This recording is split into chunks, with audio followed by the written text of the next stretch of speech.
크리스마스의 계절이 다가왔습니다. 대부분의 교파와 교회들은 부활절이나 성탄절을 비롯해서 전통적으로 내려온 교회의 절기들을 지키고 기념하죠. 그러나 아주 소수의 교파와 교회들은 또 이러한 전통적으로 내려온 교회의 절기들을 인정하지 않는 그런 교회들도 있습니다. 그분들의 주장은 성경에 이러한 부활절이나 성탄절을 기념하라, 지키라 라는 그러한 말이 없죠.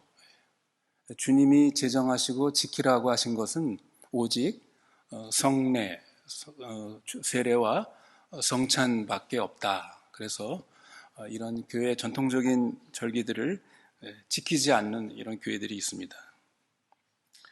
우리가 교회의 이 전통적인 절기들을 지키느냐, 지키지 않느냐, 이것은 우리 신앙의 본질적인 문제가 아닙니다. 그것은 우리 각자 신앙의 양심에 따라 선택할 수 있는 그런 문제들이죠.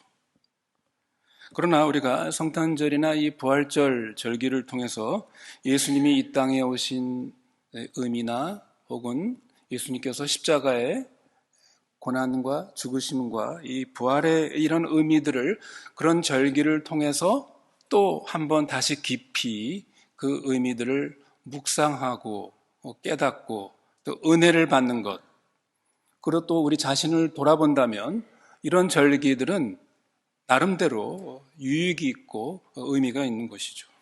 그렇게 생각합니다. 그러나 아무튼 우리가 이 크리스마스 절기와 상관없이 이 예수님의 탄생 사건, 정확하게 말하면 하나님의 아들이 이 땅에 인간의 몸을 입고 이 땅에 오신 이 사건은 우리 구원에 있어서 가장 중요한 그러한 소식입니다. 이 예수님의 탄생 기사는 복음서에서 마태복음과 누가복음에 기록되어 있습니다. 그런데 이 마태복음에 기록된 예수님의 탄생 기사를 보면 매우 특이한 사실을 우리가 여기서 보게 됩니다. 마태는 흔히 우리가 크리스마스 카드에서 볼 수 있는 목자들의 양을 치는 목자들이나 혹은 천군 천사들 혹은 동방박사들, 별, 또 베들레헴 말구 위에 누인 그 아기 예수, 이런 흥미로운 이야기로 시작하지 않고 오늘 읽은 말씀처럼 아주 지루해 보이는 이름들을 나열한 족보로 시작하고 있습니다. 그래서 성경을 읽는 사람들 가운데는 신약 성경 마태복음 성경을 읽으려고 마태복음을 딱 폈는데 1장 첫 시작이 아주 지루한 이름들로 쭉 나열된 이 족보를 보고서 당황하기 시작하죠. 그래서 어떤 사람들은 아예 이 첫 시작인 이 족보, 사람들 나오는 족보 이야기는 빼고 그 다음부터 읽으려고 하는 것들을 보게 됩니다. 그러나 마태가 이 예수님의 탄생 이야기를 하기 전에 먼저 예수님의 이 족보를 먼저 여기다 배열해 놓은 이유가 무엇인가? 그저 마태가 아무 생각 없이 심심풀이로 족보나 하나 갖다 놓자 그랬을까? 그것이 아닌 것이죠. 여러분, 이 복음서는 일종의 역사 이야기, 역사서입니다. 여러분, 그 역사를 기록하는 그 사가들, 히스토리안들은 역사를 기록할 때 어떻게 합니까? 가장 중요한 전제는 실제로 일어난 사건, 역사적인 팩트를 기록해야 되는 것이죠. 거짓말을 기록한다는, 그건 우리가 그걸 역사라고 얘기하지 않습니다. 역사라고 할 때는 항상 거기에는 실제로 일어난 사실을 기록해야 합니다. 그러나 역사가들은 단지 객관적인 사실만을 기록하는 것은 아닙니다. 그 역사적으로 일어난 사건이나 사실이 어떤 의미를 가지고 있는가, 이것들을 염두에 두면서 역사를 기록할 때 여러 가지 일어난 사건들의 그 자료들을 편집해가지고 역사를 기록하게 됩니다. 그래서 그 역사를 읽는 사람에 하여금 이 사건, 이 역사적인 사실이 어떤 의미를 가지고 있는가, 이것들을 생각하도록, 말하려고, 전달하려고 그렇게 하는 것이죠. 예, 오늘 저희가 읽은 이 마태복음 1장의 이 예수님의 족보도 마찬가지입니다. 왜 마태는 예수님의 탄생 이야기에 앞서서 이 족보를 여기에 나열했는가? 이것을 통해서 이 예수님의 탄생 이야기를 읽는 독자들에게 무엇을 말하려고 하는가? 이것이 이 족보를 기록한 목적입니다.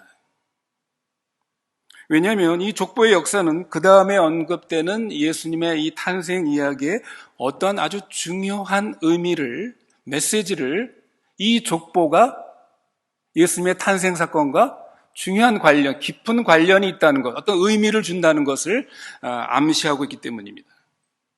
그래서 우리는 이 예수님의 족보를 통해 예수님의 탄생이 갖는 의미가 무엇인지 이것을 찾아볼 수가 있습니다. 족보가 예수님의 탄생과 관련해서 주는 의미가 무엇인가? 그것은 첫 번째로 이 땅에 오신 예수 그리스도의 그 존재와 행적은 어떻다는 것입니까? 실제로 일어난 사건, 사실이라는 것이죠. 예수님의 탄생은 역사적인 근거가 있는 것이다. 허무맹랑한 이야기가 아니라는 것이죠. 여러분, 예수님의 족보를 보십시오. 예수님의 그 조상들은 누구입니까? 1절에 아브라함과 다윗의 자손 예수 그리스도의 세계라, 족보라라고 이렇게 말하고 있죠. 여러분, 아브라함과 다윗, 그 안에 있는 여러 그 조상들, 다 그 사람들이 어떤 사람들입니까? 옛날 무슨 전설에 나오는 신화의 이야기입니까? 아니죠. 실제로 역사적으로 실존했던 인물들입니다. 그러므로 그의 후손인 예수님은 허구가 아니라 실존 인물이다. 실제로 존재했던, 이 역사 속에 존재했던 인물이다라는 것을 첫째로 이 족보가 우리에게 알려줍니다. 성도 여러분, 우리가 어떤 동화책이나 혹은 전설의 이야기나 혹은 신화 이야기를 보십시오. 여러분, 우리 아이들, 영국에 학교 다니는 우리 아이들 동화책에 보면 어떻게 동화책 이야기가 시작됩니까? Long, long time ago. 혹은 Once upon a time, there was a 브라브라 이렇게 나오죠. 예? 오래된 옛날 옛적에 어떤 마을에 이러이러한 사람이 살았다. 이런 일이 있다. 그런 말로 시작합니다. 여러분, 여기에 long, long time ago, once upon a time 이런 말이 무슨 것을 의미합니까? 이 말이 의미하는 바는 그런 일이 실제로 없었거나 혹은 사실의 여부가 확실치 않다거나 이런 말이죠. 그렇지만 이런 동화, 신화의 이야기를 통해서 우리가 배울 어떤 흥미로운 이야기가 있다. 이런 것들을 넌지시 알려주는 것이 옛날 옛적에 이런 의미입니다. 그런데 여러분, 오늘 본문 이 마태가 족보를 기록할 때 long, long time ago 이런 말이 없죠. 즉 바로 뭐예요? 아브라함과 다윗의 후손 예수 그리스도의 세계라.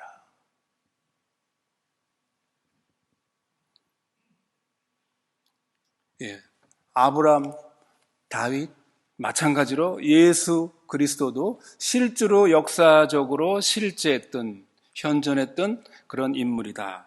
이것을 우리들에게 말하고 있는 것입니다. 여러분, 이것이 왜 중요합니까? 우리 기독교에서 소위 이 팩트라는 게 왜 중요합니까? 여러분, 우리 기독교의 이 핵심, 신앙의 핵심이 뭐라고 얘기하죠?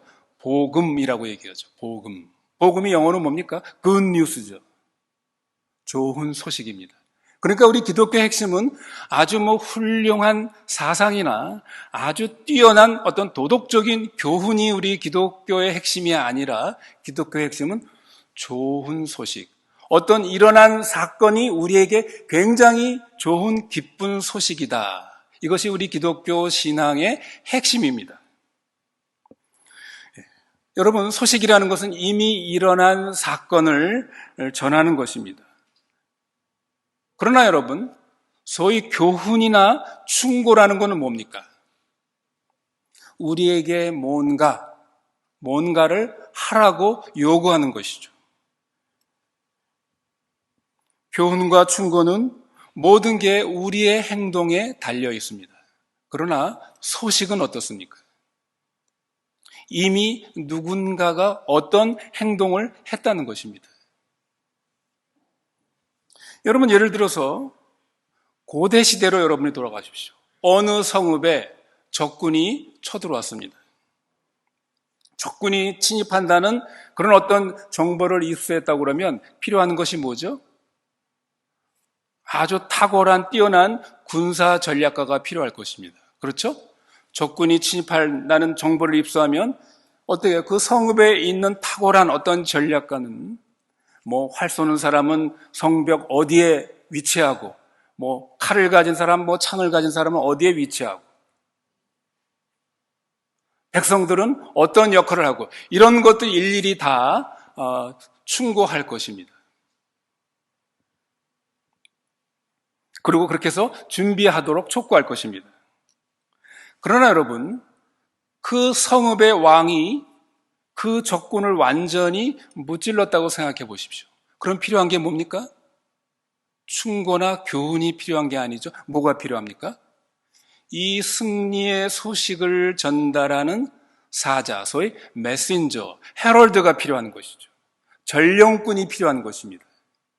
우리 왕이 이 성읍에서 우리 왕이 적군을 물리쳤습니다 라는 그 소식을 전하는 사자가 필요한 것입니다.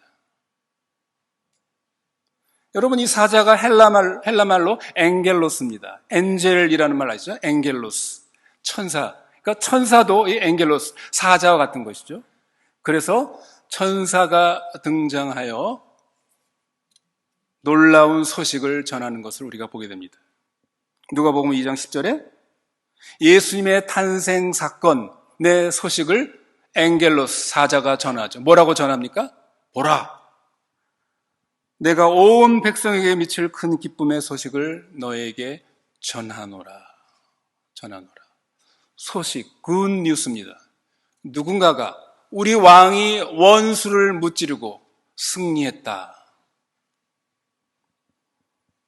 그것을 말하고 있는 것이죠. 그러므로 이제 너희는 더 이상 도망갈 필요가 없고 더 이상 너희 스스로를 구할 필요가 없다. 왕께서 원수를 무찌르고 너희를 구원하셨다. 이 일이 이루어졌다라는 것이 바로 이 사자가, 전령사가 전하는 메시지입니다. 그러므로 이 크리스마스에 관한 성경의 본문들은 역사에 실제로 있었던 일을 기록하는 것이지 우리에게 어떤 바른 생활에 좋은 본보기를 담은 이솝 우화 같은 이야기가 아닙니다. 많은 사람들이 복음을 또 하나의 도덕 교훈으로 생각하지만 그것은 전혀 잘못된 생각입니다. 예수님의 탄생 사건은 하나님의 아들이 우리를 구원하러 오신, 세상에 오신 기쁜 소식이고 발표입니다. 우리가 하나님께 갈 수 없기에 하나님께서 우리에게 찾아오신 사건, 그것에 대한 좋은 기쁜 소식입니다. 그러므로 우리는 먼저 이 역사에서 이루어진 이 일들을 믿어야 합니다. 무엇을 믿어야 된다고요? 하나님이 정말 인간이 되셨는가? 예수님은 정말 우리를 위해서 이 땅에 사시고 고난당하시고 우리의 죄를 대신해서 정말 죽으셨는가? 그분이 사흘 만에 정말 부활하셨는가? 이것이 정말 역사적인 사실인가? 진짜인가? 이것을 먼저 우리는 믿어야 됩니다. 그것이 사실이 아니라도 상관없이 그저 우리가 예수님의 부활, 우리를 위해서 죽었다라는 그런 이야기를 내가 믿으면 나에게 유익이 된다, 좋은다, 그런 의미가 아니라 역사적인 사실인가? 만일 성경의 이야기가 아주 먼 옛날 옛적에로 시작되는 감동적인 충고나 교훈일 뿐 실제로 일어난 역사적인 사실이 아니라고 한다면 우리의 모든 믿음은 뭡니까? 말짱할 것입니다. 그건 헛소리에 불과합니다. 이 족보는 예수님의 탄생이 단지 좋은 사상이나 교훈이 아니고 실제로 일어난 사건입니다. 하나님의 아들이 인간의 몸을 입고 이 땅에 실제로 2000년 전에 이 시간과 공간의 역사 속에 실제로 오신 사건임을 우리는 확신해야 한다는 것입니다. 마태는 이 족보를 통해서 그 사실을 먼저 우리에게 알려준 것입니다. 두 번째로 마태가 예수님의 탄생과 관련해서 예수님의 족보를 꺼낸 것은 예수님이 역사적으로 실존한 인물이라는 것을 알리기 위함과 더불어서 또 다른 중요한 의미가 있습니다. 그것은 어느 누구든지 그 사람이 어떤 배경, 어떤 일을 했든 간에 상관없이 하나님의 가족이 될 수 있다라는 것을 우리에게 알려주는 중요한 의미가 있습니다. 여러분, 우리가 이 예수님의 족보를 이해하기 위해서는 마태가 이 족보를 기록할 당시의 문화를 이해할 필요가 있습니다. 오늘날 우리 시대에는 직장이나 어떤 학교나 혹은 다른 사람에게 자기를 소개할 때 뭐를 씁니까? 이력서를 쓰죠. 이력서. 자신의 학력과 경력과 혹은 실적이 적힌 이력서를 씁니다. 그래서 내가 이런 사람이다 라는 것을 알리기 위한 것이죠. 그러나 옛날 가족 중심의 그 공동체 사회에서는 이렇게 서류로 이런 이력서를 쓰지 않았습니다. 그러나 이력서를 대신한 것이었습니다. 그것이 바로 족보입니다. 그러니까 이 마태복음 1장의 족보는 가족의 역사이기도 하지만 일종의 이력서 같은 것입니다. 당시의 이력서는 어떻습니까? 내가 이런 사람이다 라는 거를 다른 사람들에게 알리기 위해서 뭡니까? 그 이력서의 내용이 뭐겠습니까? 자기 가족이죠. 자기 집안과 혈통과 가문입니다.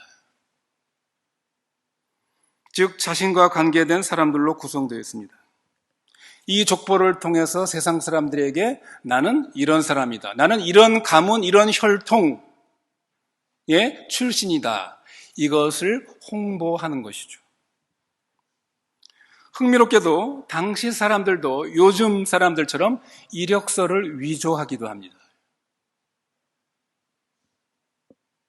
오늘날에도 사람들이 자신의 학력, 경력 중에서 어떻습니까?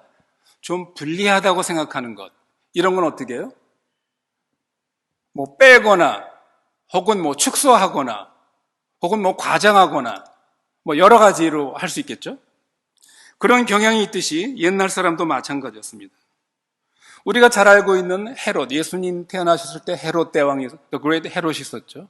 헤롯 대왕을 보십시오. 헤롯 대왕은 자신의 그런 공식 족보에서 많은 그 이름들을, 자기의 족보에서 이름들을 삭제했습니다. 자신이 그 삭제된 사람들과 관계없다는 것을 말하고 싶지 않기 때문에 일부의 자기 가족의 어떤 사람들을 그 족보에서 삭제하는 것이죠. 왜 그랬습니까? 헤롯 대왕은 자기가 얼마나 그 명문가의 집안인가라는 것을 사람들에게 알리기 위해서 거기에 조금 티가 나는 이런 그 족보들은 삭제를 한 것이죠. 그런데 여러분, 우리가 참 놀랍고도 흥미로운 사실은 오늘 이 예수님의 족보를 보십시오. 당시에 사람들이 하고 싶었던 그런 족보 기록과는 정반대입니다. 가히 충격적일 정도로 당시의 족보들과는 달랐습니다. 어떻게 보면 굉장히 수치스러운 족보였습니다. 왜 그렇습니까? 우선 여기에 보면 이 족보에 여자가 5명 등장합니다. 모두 예수님의 할머니들이죠. 오늘날 사람들에게는 이것이 특이해 보이지 않겠지만 고대 그 가부장 사회에서 여자를 족보에 언급한 예는 전무합니다. 여러분, 그것은 우리나라 족보도 마찬가지죠. 우리나라 족보에도 여자가 올라있지 않습니다. 우리 여자 성도님들께 대단히 죄송하지만 당시의 여자들은 사람이 아니문이다 였습니다.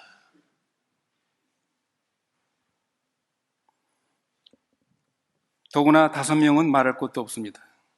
그러니까 그 시대의 문화에서 여성은 성적으로 아웃사이더였죠. 그러나 이 예수님의 족보에는 여자들이 버젓이 등장합니다. 게다가 이 족보에 실린 여자들의 출신 배경을 보십시오. 대부분이 이방인들이었습니다. 다말과 라합은 가나안 사람이었죠. 룻은요, 모압 사람이었습니다. 고대 유대인들은 이방 나라 출신을 아주 부정하게 취급해서 성막이나 성전에 들어가서 하나님께 예배할 수 없는 그러한 족속들이었습니다.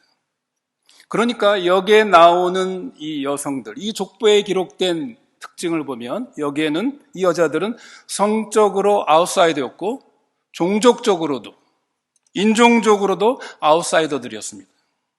그런데 이들이 어떻게 해요? 그 예수님의 족보에 버젓이 등장하고 있다는 것이죠. 여기에 기록된 예수님의 족보에는 예상 밖의 또 다른 반전이 기다리고 있습니다.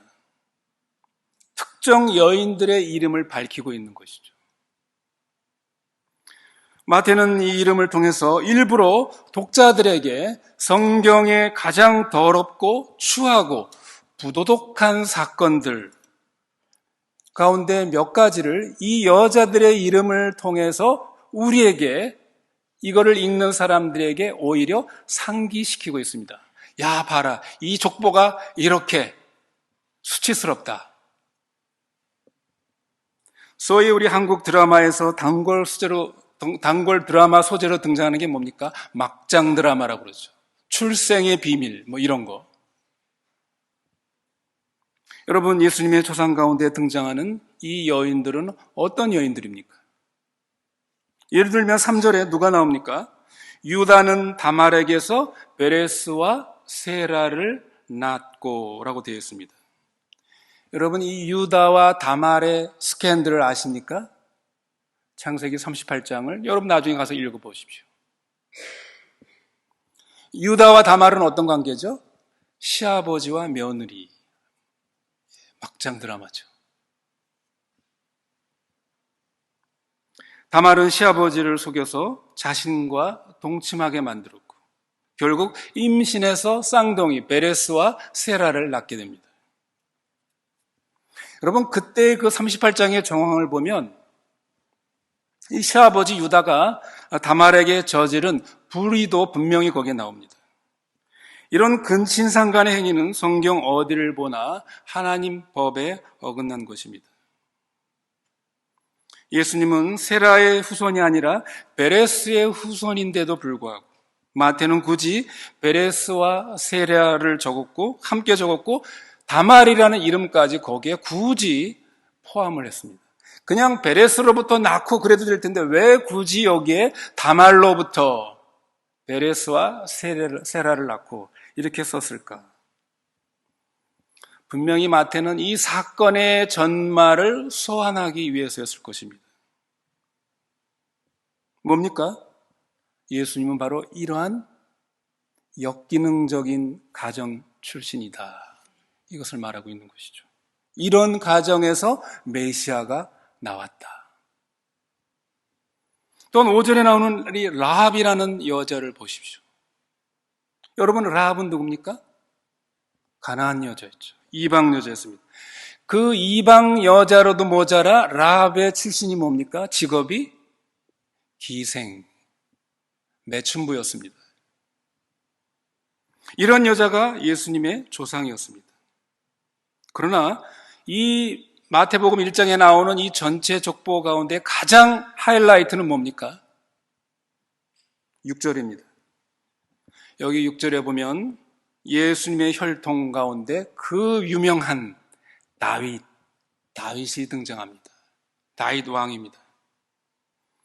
야, 예수님 조상 중에 이 다윗과 같은 왕이 있다니, 그럴만하지. 가장 위대한 왕. 이런 왕이 우리의 조상이라면 누구나 부러워하지 않겠습니까? 누구나 자랑스러워하지 않겠습니까? 그런데 마태는 이 다윗을 얘기하면서 뭘 얘기합니까?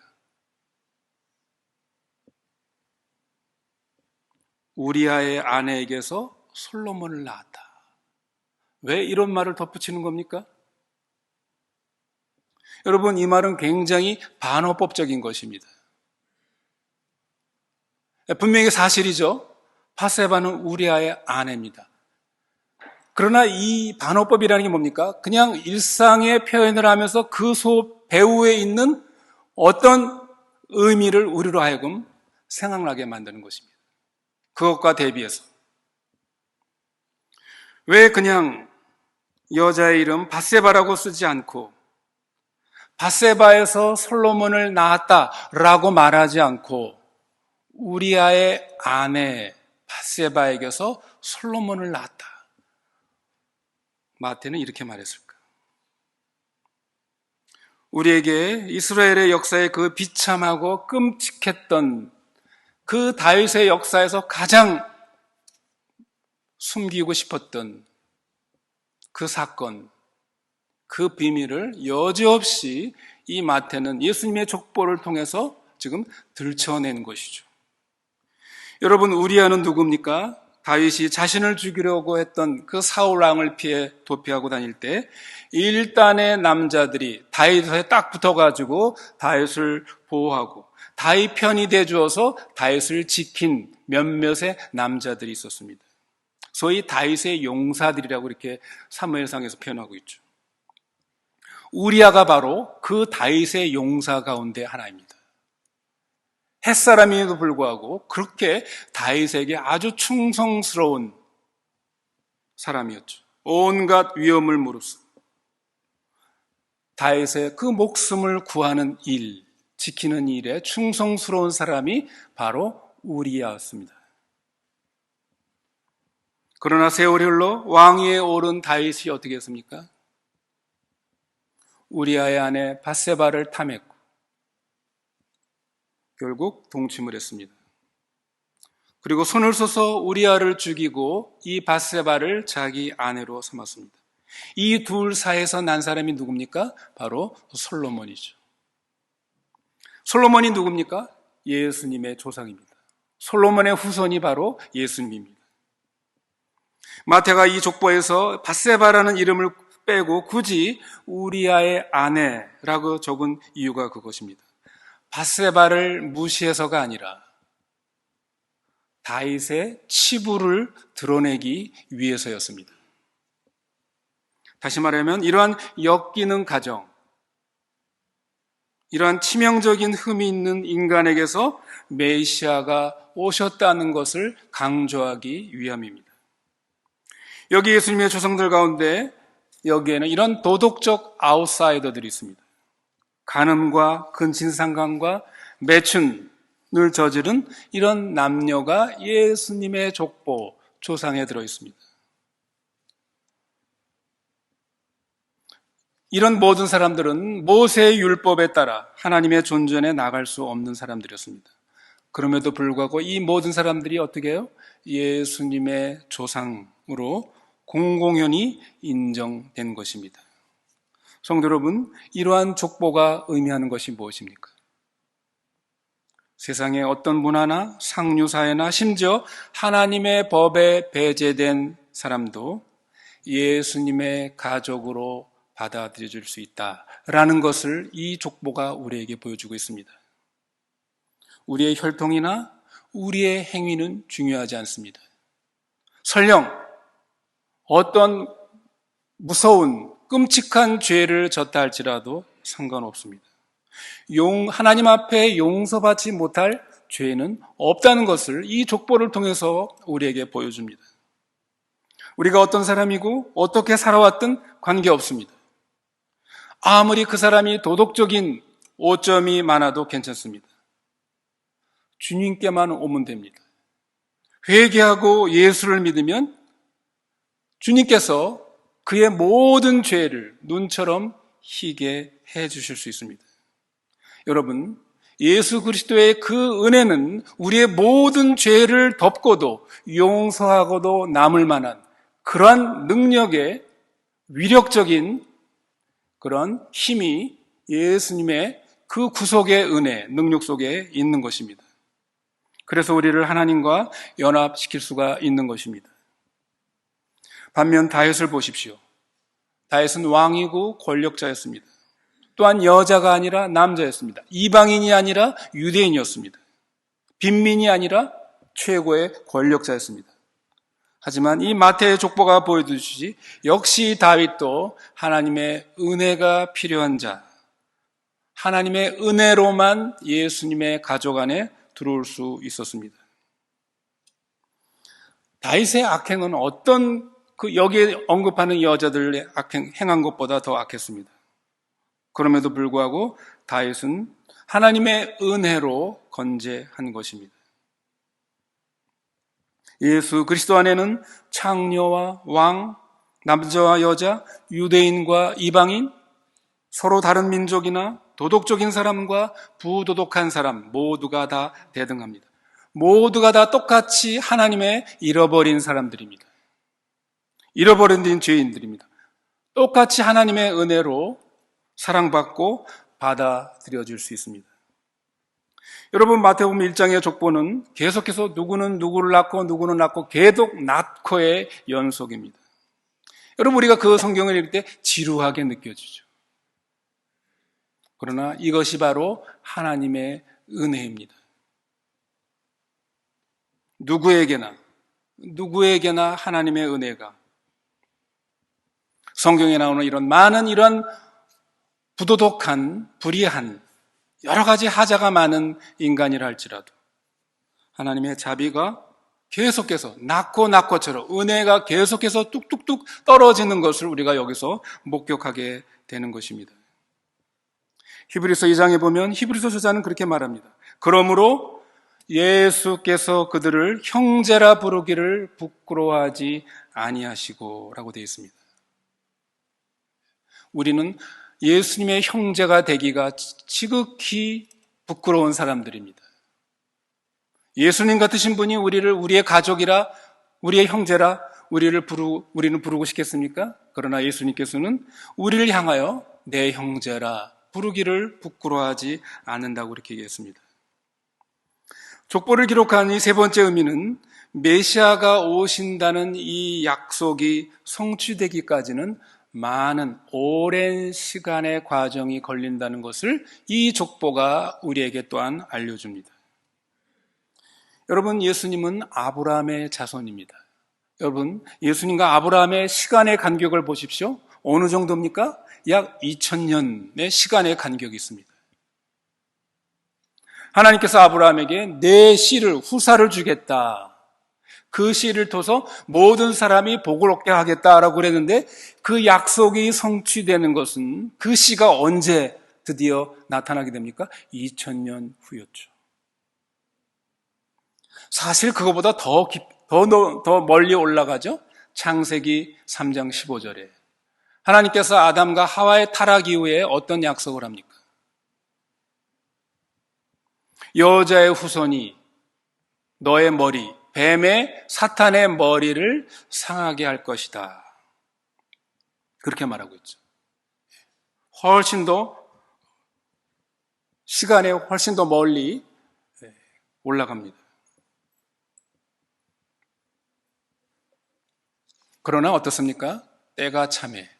아무리 하나님의 약속이 먼 것 같아도, 시간이 걸리는 것 같아도 때가 참해. 여기 오늘 후에 나온 것처럼 천사가 마리아에게 찾아와 네가 아이를 낳을 것이다 라고 말씀하셨습니다. 그때까지 수십 세기, 아니 수천 년이 흘렀던 것을 우리는 잘 알고 있습니다. 예수님의 약속, 하나님의 약속이 이루어지기까지는 오랜 세월이 걸립니다. 심지어 그리스도가 태어나기 직전 400년 동안에 메시아는커녕 선지자 하나도 하나님께서 그 백성에게 보내시지 않았습니다. 소위 이스라엘의 중간기라고 그러죠. 말라기부터 예수님이 오시기 그 기간 암흑기였습니다. 400년 기간인데 이때는 아무런 하나님의 계시가 나타나지 않았던 이런 시절이었죠. 하나님이 그들을 잊은 듯이 보였고 아무도 오지 않는 것 같았습니다. 하지만 때가 참해